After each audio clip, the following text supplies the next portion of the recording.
নমস্কার বন্ধুরা, and welcome back to my channel রান্নাবান্না।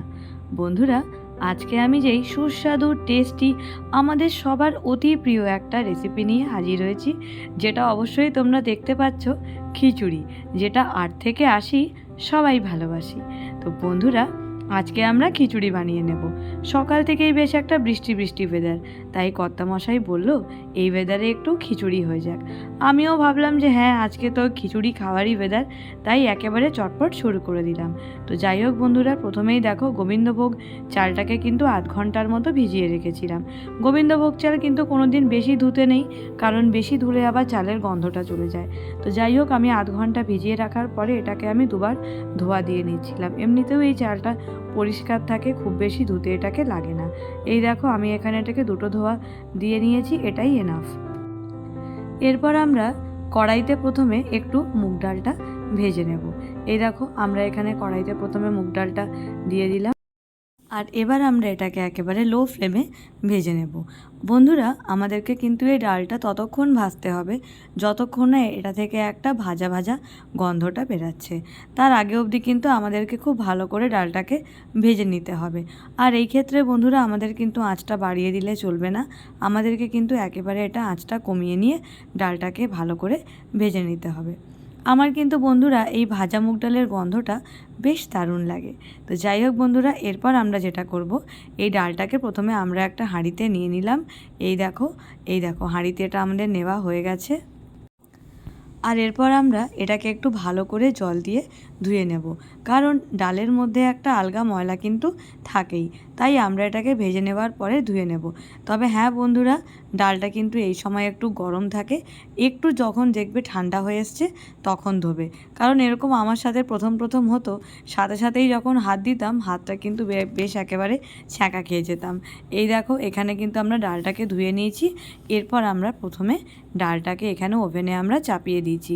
আর এরপর আমরা এর মধ্যে একেবারে জল দিয়ে ডালটাকে ভালো করে, যতক্ষণ এটা মোটামুটি 60% কুকড হয়ে যাচ্ছে ততক্ষণ কিন্তু আমাদেরকে এটাকে ভালো করে কুক করে নিতে হবে। এই দেখো, আমরা কিন্তু প্রথমে গরম জলটা করে রেখেছিলাম, কারণ আমরা কিন্তু এই ডালের মধ্যে এই সময় ঠান্ডা জল একেবারেই দেব না।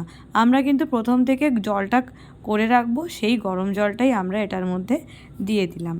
আর এরপর আমরা যেটা এটার মধ্যে দিয়ে দেব সেটা হচ্ছে গিয়ে হলুদ গুঁড়ো। এই দেখো বন্ধুরা, আমরা এটার মধ্যে কিন্তু হলুদ গুঁড়ো দিয়ে দিয়েছি, দিয়ে আমরা ভালো করে একেবারে ডালটাকে কিছুক্ষণ নাড়াচাড়া করে নেব। এরপর বন্ধুরা, যখন আমরা দেখব যে ডালটা প্রায় 60 থেকে 70% কুকড হয়ে গেছে, সেই সময় আমরা কিন্তু যেই চালটা ধুয়ে রেখেছিলাম সেটা আমরা এই সময় ডালের মধ্যে দিয়ে দেব।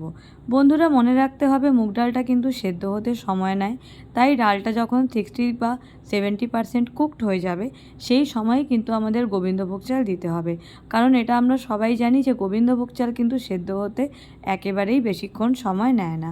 তো যাই হোক বন্ধুরা, এই দেখো আমাদের কিন্তু এর মধ্যে চালটা দেওয়া হয়ে গেছে। আর হ্যাঁ বন্ধুরা, পরিমাণ মতো লবণও আমরা এর মধ্যে এখনই দিয়ে নেব যখন আমরা চালটা দেব।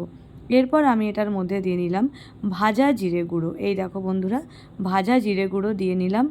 বন্ধুরা, খিচুড়িতে কিন্তু সবসময় এমনি জিরে গুঁড়োর থেকে যদি আমরা একটু শুকনো খোলায় জিরেটাকে ভেজে নিয়ে ভাজা জিরে গুঁড়ো দিই, এতে কিন্তু খিচুড়ির টেস্ট সব সময় বেড়ে যায়। তাই যাই হোক বন্ধুরা, আমি এখানে প্রথম থেকেই জিরেটা ভেজে রেখেছিলাম সেটা দিয়ে নিলাম। এরপর আমরা এই দেখো, প্রথমে আমরা এখানে শিলনোড়াতে একটু মশলা বেটে নিয়েছিলাম। আমার মা আমাকে এখানে মশলাটা বেটে দিচ্ছে, আদা, কাঁচা লঙ্কা। আর এই আদা কাঁচা লঙ্কা বাটার পরে আমি একটু এই দেখো নারকেলগুলোকে আমি একটু কুচি কুচি করে কেটে নিয়েছি। বন্ধুরা, অনেকেই কিন্তু খিচুড়িতে নারকেল কোড়া দেয়, কিন্তু আমার কিন্তু বরাবরই এরকম নারকেল কুচিয়ে যখন দিই খিচুড়িতে, আমার কিন্তু এটাই বেশি ভালো লাগে।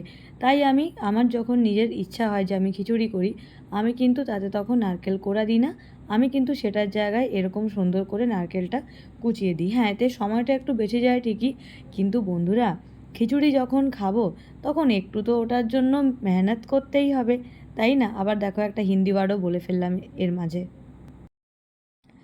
আর এই দেখো, ফাইনালি আমার একেবারে নারকেলটাকে কুচি কুচি করে কাটা হয়ে গেছে। এবার আমি এটাকে একটা প্লেটে উঠিয়ে নিচ্ছি। আর এরপর আমি যেটা করব, আমি প্রথমে কড়াইতে অল্প একটু সর্ষের তেল নেব, সেটার মধ্যে আমি কিন্তু এই কুচিয়ে রাখা নারকেলটা দিয়ে সেটাকে আমি হালকা করে একটু ভেজে নেব। হ্যাঁ বন্ধুরা, আমরা কিন্তু এমন কিছু অতিরিক্ত ভাজবো না যাতে সেটা একেবারে পুড়ে যায় বা একেবারে কালো কালো হয়ে যায়। আমরা জাস্ট একটু এটাকে হালকা ভেজে নেব, যাতে এটার মধ্যে কাঁচা ভাবটা চলে গিয়ে যাতে একটু একটা ফ্রায়েড ফ্লেভারটা আসে, জাস্ট ওটার জন্য একেবারে অল্প আমাদেরকে ভাজতে হবে। খুব বেশিক্ষণ কিন্তু এই ক্ষেত্রে ভাজার কোনো প্রয়োজন নেই। আর এরপর আমরা এই ভেজে নেওয়া নারকেলটাকে কিন্তু খিচুড়ির মধ্যে দিয়ে দেব। এই দেখো, আমরা কিন্তু একেবারে তেল সমেতই এটাকে খিচুড়ির মধ্যে দিয়ে দেব। আর এভাবে কিন্তু খিচুড়ির টেস্ট অবশ্যই আগের থেকে অনেকটা বেড়ে যাবে। আমরা যখন এর মধ্যে আমাদের বাটা মশলা দেব তার আগেই দেখবে এটার কিন্তু টেস্টটা বেড়ে গেছে। যাই হোক, এবার আমরা কিন্তু খিচুড়ির যেটা ফোড়ন দেবো সেটা রেডি করে নিয়েছি। এই দেখো, এখানে আছে তেজপাতা অল্প একটু নিয়েছি, 5 ফোড়ন একেবারে অল্প, সাথে নিয়েছি গোটা জিরা এবং নিয়েছি শুকনো লঙ্কা চিড়ে নিয়েছি। এই দেখো, আর এরপর আমরা আগে যেই মশলাটা বেটে রেখেছিলাম শিলে, সেটাকে কিন্তু যখন দেখবো যে 30 থেকে 40 সেকেন্ড এটা আমাদের ভাজা হয়ে গেছে, এরপর আমরা এর মধ্যে বাটা মশলাটা দিয়ে দেব। তবে হ্যাঁ, 30 থেকে 40 সেকেন্ড ভাজার পর এটা অবশ্যই মাথায় রাখতে হবে। আর এরপর আমরা এখানে কুচনো টমেটো দিয়ে দেবো, যেটা আমরা আগে থেকে কেটে রেখেছিলাম। এই দেখো, আমরা এর মধ্যে কিন্তু টমেটোটাও দিয়ে দিলাম। অনেকে বন্ধুরা খিচুড়িতে আগে থেকেই টমেটো দেয়, তবে আমি ওরকম দিই না, কারণ আগে থেকে দিলে কি টমেটোটা একেবারে গলে যায়। আমার যদি টমেটো একটু মুখে পড়ে আমার সেটা ভালো লাগে, তবে অবশ্যই এখন দিয়ে দিলে টমেটোর মধ্যে ওই কাঁচা ফ্লেভারটাও থাকবে না আর খেতেও বেশ ভালো লাগবে। আজকে বন্ধুরা আমি কিন্তু কোনো তরকারি দিয়ে খিচুড়িটা করিনি। খিচুড়ি কিন্তু আমি আরেকটা ভাবেও বানাই। যেদিন আবার সমস্ত কিছু তরি তরকারি থাকবে সেদিন আমি তোমাদেরকে আমার খিচুড়িরই আরেকটা রেসিপি করে দেখাবো। সাথে অবশ্যই তোমাদেরকে ভুনা খিচুড়ির রেসিপিটাও আমি দেখাবো। আজকে তোমাদেরকে আমি প্লেন কোনো রকম তরি তরকারি ছাড়া এরকম করে খিচুড়িটা বানিয়ে দেখালাম, কিন্তু আবার যেদিন খিচুড়ি বানাবো সেদিন কিন্তু একেবারে অন্যরকম করে বানাবো। তো যাই হোক বন্ধুরা, এই দেখো, এবারে কিন্তু আমি সব কিছু একসঙ্গে নিয়ে খিচুড়ির মধ্যে দিয়ে দিয়েছি। আর বন্ধুরা, এই বাটা মশলাটা দিয়ে যখন এই ফোড়ন টোড়ন সব একসঙ্গে খিচুড়িতে দেওয়া হয়, তোমরা দেখতেই পাচ্ছ খিচুড়ির লুকসটা কিন্তু একেবারে পাল্টে গেছে।